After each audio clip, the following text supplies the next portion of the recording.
राधे राधे, हरे कृष्णा। कैसे हो आप सभी लोग? आशा करती हूँ आप सभी परम मंगल में होगे, स्वस्थ होगे, अच्छे होगे। अगर आज मैं पंच अक्षरी मंत्र ओम नमः शिवाय बोलूं तो शायद कोई अतिशयोक्ति नहीं होगी, क्योंकि आज की वीडियो आधारित ही भगवान शिव पर है।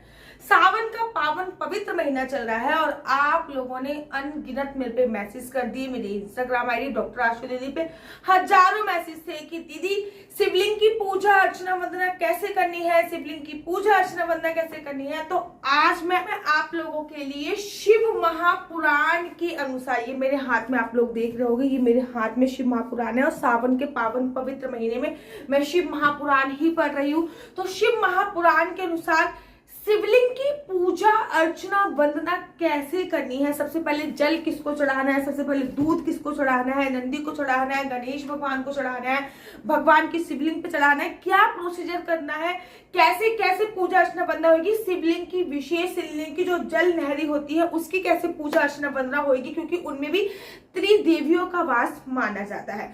तो आज की वीडियो कंप्लीटली उसी पर आधारित है। सबसे पहले मैं आप लोगों को एक बात बता दूं, भगवान शिव की जो फोटो होती है उसका विधान पूरी शिव महापुराण में कहीं नहीं है। फॉर एग्जाम्पल, अगर मैं इस फोटो की बात करूं तो इस फोटो का विधान की, इस फोटो की पूजा अर्चना वंदना का विधान पूरी शिव महापुराण में नहीं है। शिव महापुराण में साफ साफ बोला गया है कि शिवलिंग की महिमा बताई गई है, हमारे 12 ज्योतिर्लिंग भी हैं। तो शिव महापुराण में जो शिवलिंग की महिमा बताई गई है, अर्थात शिवलिंग की ही पूजा अर्चना वंदना करनी हम लोगों को चाहिए। तो शिवलिंग की पूजा अर्चना वंदना कैसे करनी चाहिए, कैसे नहीं करनी चाहिए, चलिए मैं आपको वो बताती हूँ। सबसे पहले मैं आपको बताती हूँ शिवलिंग का अर्थ क्या होता है। शिव अर्थात भगवान, भगवान शिव आपको पता ही है। लिंग का अर्थ होता है किसी भी चीज का चिन्ह या किसी भी चीज का प्रकार, अर्थात भगवान शिव जी के जो चिन्ह है उसको शिवलिंग बोलते हैं। भगवान शिव का जो प्रतीक है उसको शिवलिंग बोलते हैं। ये शिवलिंग का अर्थ होता है। बड़े सारे लोग ये भी पूछते हैं कि दीदी महिलाएं शिवलिंग को छू सकती हैं या नहीं छू सकती।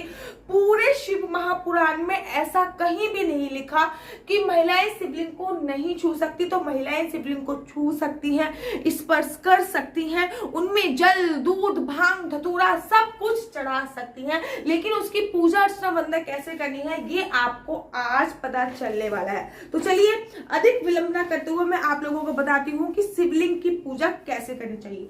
देखिए, शिव परिवार में सबसे पहले हमको जल से अभिषेक कराना चाहिए और जब हम जल लेके जाते हैं और जल से जो अभिषेक होना है वो सबसे पहले जल हमको शिवलिंग पे नहीं चढ़ाना है।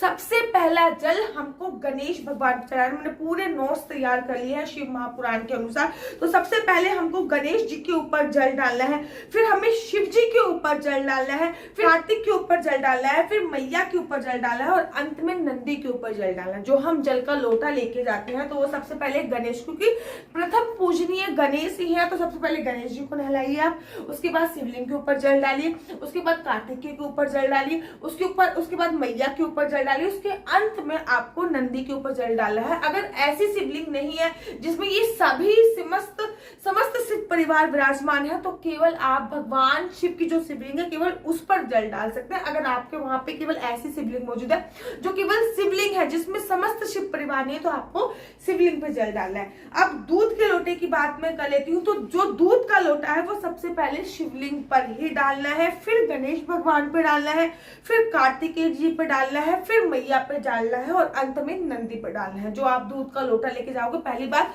भगवान शिव को कच्चा दूध चढ़ाया जाता है, उबला हुआ दूध नहीं चढ़ाया जाता। बड़े सारे लोगों को मैंने देखा है कि भगवान शिव के मंदिर में जाते हैं, दूध की थैली खरीदते हैं और वहीं पे दूध की थैली फाड़ते हैं और चढ़ा देते हैं। आपको पूरा का पूरा संपूर्णतः फल ही तब मिलेगा जब आप लोटे से ये सारी चीजें करोगे, ठीक है ना। हर किसी का अपना एक साइंटिफिक रीजन होता है। तो लोटे से दूध चढ़ाने का, लोटे से जल चढ़ाने का, लोटे से चढ़ाने का अपना एक विशेष रीजन होता है। दूध चढ़ाने के बाद आपको ये नहीं कि डायरेक्ट आपने दही चढ़ा दी या घी चढ़ा दिया, उसके बाद आपको दोबारा से आपको जल चढ़ाना होता है, फिर जल चढ़ाना है और उसके बाद फिर आपको घी चढ़ाना होता है, ठीक है ना। जैसे कि आपने पहले दूध चढ़ाया, फिर जल चढ़ाया, फिर घी चढ़ाया, फिर जल चढ़ाया, फिर आपको दही चढ़ाना है, ठीक है ना। तो आपने दूध चढ़ाया है सबसे पहले शिवलिंग पर, ठीक उसी प्रकार से आपको घी भी चढ़ाना होता है। और घी चढ़ाने के बाद सबसे पहले शिवलिंग पे घी चढ़ाएंगे, फिर गणेश भगवान पे चढ़ाएंगे, फिर कार्तिक जी पे चढ़ाएंगे, फिर मैया पे चढ़ाएंगे, फिर नंदी पे चढ़ाएंगे, ठीक है ना। और अगर शिवलिंग केवल एक बारी है जिसमें केवल शिवलिंग है, शिव परिवार नहीं है, तो केवल शिव परिवार शिवलिंग पर ही चढ़ाएंगे। उसके बाद फिर जल चढ़ाएंगे, घी चढ़ाने के बाद भी जल चढ़ाने का प्रावधान है।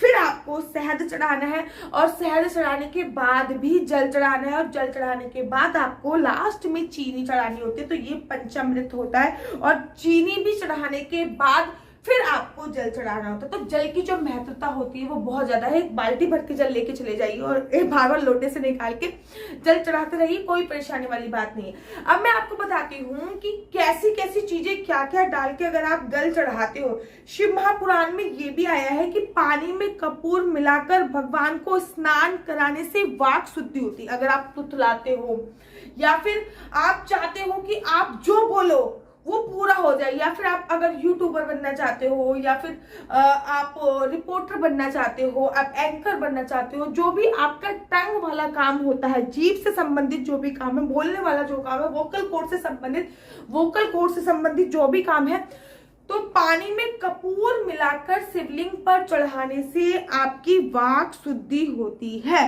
मुंह से जो भी बोला जाता है वो सत्य हो जाता है, ऐसा शिव महापुराण में आया है। कुमकुम लगाने से शिवलिंग पे जब आप कुमकुम लगाते हो तो आपके पति की आयु बढ़ती है। चंदन लगाने से आपका यश, मान, सम्मान और वैभव बढ़ता है, ऐसा शिव महापुराण में आया है। जनेऊ चढ़ाने से और कोई भी ताकत आपको बाधा नहीं कर सकती। लोग कहते दीदी हमारे पीछे ये बाधा है, हमारे पीछे वो बाधा है। भगवान को जनेऊ समर्पित करो। केवल शिवलिंग की बात कर रही हूँ मैं, शिव परिवार की बात नहीं करी। केवल भगवान को जनेऊ समर्पित करो। किसी भी प्रकार की आधा बाधा आपका कुछ नहीं बिगाड़ सकती है। जिनका गर्भपात हो जाता है, बार बार मिसकैरेज हो जाता है, कंसीव करते हैं, मिसकैरेज हो जाता है, कंसीव करते हैं, उनको तो जनेऊ जरूर और जरूर ही चलाना चाहिए। अगर आप कलावा समर्पित करते हो तो आपकी आयु बढ़ती है, इस बात का ध्यान रखिए। अक्षत अर्थात चावल चढ़ाने से वंश को बढ़ावा मिलता है। अगर आपका वंश रुक रहा है तो आपका वंश बढ़ता है। भगवान पर जो चावल चढ़ाए जाते हैं वो अक्षत होते हैं, अर्थात टूटे हुए चावल नहीं चढ़ाने चाहिए, साबुत चावल ही चढ़ाए जाते हैं। भगवान को जो चावल चढ़ाए वो अक्षत होता है। फूल मतलब अगर आप भगवान को फूल चढ़ा रहे हो, केवड़े का फूल चढ़ता नहीं, पहले मैं आपको क्लियर कर दूं। अगर फूल चढ़ा रहे हो तो इसका मतलब आप अपना हृदय चढ़ा रहे हो। नारियल चढ़ा रहे हो तो आप अपना मस्तक चढ़ा रहे हो। सिंदूर चढ़ा रहे हो तो आप त्याग और समर्पण अर्थात झुकाव चढ़ा रहे हो। जलधारा भगवान शिव को बहुत बहुत ज्यादा प्रिय है। लोटे में एक छेद करके उसके बाद पूरे दिन अगर वो जलधारा शिवलिंग पर बह रही होती है, एक बूंद टपक रही होती है, तो आपके सारे पाप धीरे धीरे करके कट रहे होते हैं।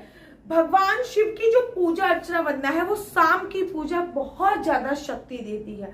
भस्म चढ़ाने की तो महिमा अपरंपार है। शिव महापुराण में जो मैंने बताया गया है कि क्या चढ़ाने से क्या होता है और पूजा अर्चना वंदना शिवलिंग की कैसे करनी चाहिए, वो पूरा प्रोसीजर बताएगा। एक बात मैं आप लोगों को और क्लियर कर दूं, जो वो जल नहरी होती है उसमें भी त्रिदेवियों का वास माना जाता है। शिवलिंग की आधी परिक्रमा करनी चाहिए। शिवलिंग की जो जल नहरी होती है जिसमें से जल निकल के गिर रहा होता है उसको कभी भी क्रॉस नहीं करना चाहिए, अर्थात जो परिक्रमा करे तो उसको क्रॉस नहीं करना चाहिए। शिवलिंग पे चढ़ा हुआ प्रसाद आपको खुद नहीं खाना है। शिवलिंग पे चढ़ा हुआ प्रसाद का जो अधिकारी होते हैं वो शिव के गण होते हैं। अगर आपको पंडित जी ने शिवलिंग पे चढ़ा हुआ प्रसाद दिया है तो पहले आप उसको शालिग्राम जी से स्पर्श कीजिए, उसके बाद आप उसका इनटेक कर सकते हो। तो आशा करती हूँ आपको पूरा प्रोसीजर समझ में आया होगा। अगर आप भस्म की महिमा जानना चाहते हो कि शिवलिंग पर भस्म कैसे चढ़ा सकते हैं, भस्म चढ़ाने की क्या महिमा होती है, तो मुझे कमेंट्स कीजिए भस्म आप घर पे कैसे बना सकते हो और भस्म चढ़ाकर आप कैसे मान सम्मान धन प्रतिष्ठा वैभव सब कुछ पा सकते हो। तो अगर आप उस पर वीडियो चाहते हो वो शिव महापुराण के अनुसार, तो मुझे कमेंट्स कीजिए, मैं उसके अनुसार भी वीडियो बनाऊंगी। आशा करती हूँ आपको मेरी वीडियो अच्छी लग रही होगी। अगर आपको मेरी वीडियो अच्छी लग रही है तो आप अपना यूट्यूब चैनल हरि बोल को लाइक से सब्सक्राइब करना बिल्कुल भी मत भूलिए। तब तक के लिए मुझे दीजिए इजाजत। राधे राधे, हरे कृष्णा, हरि बोल।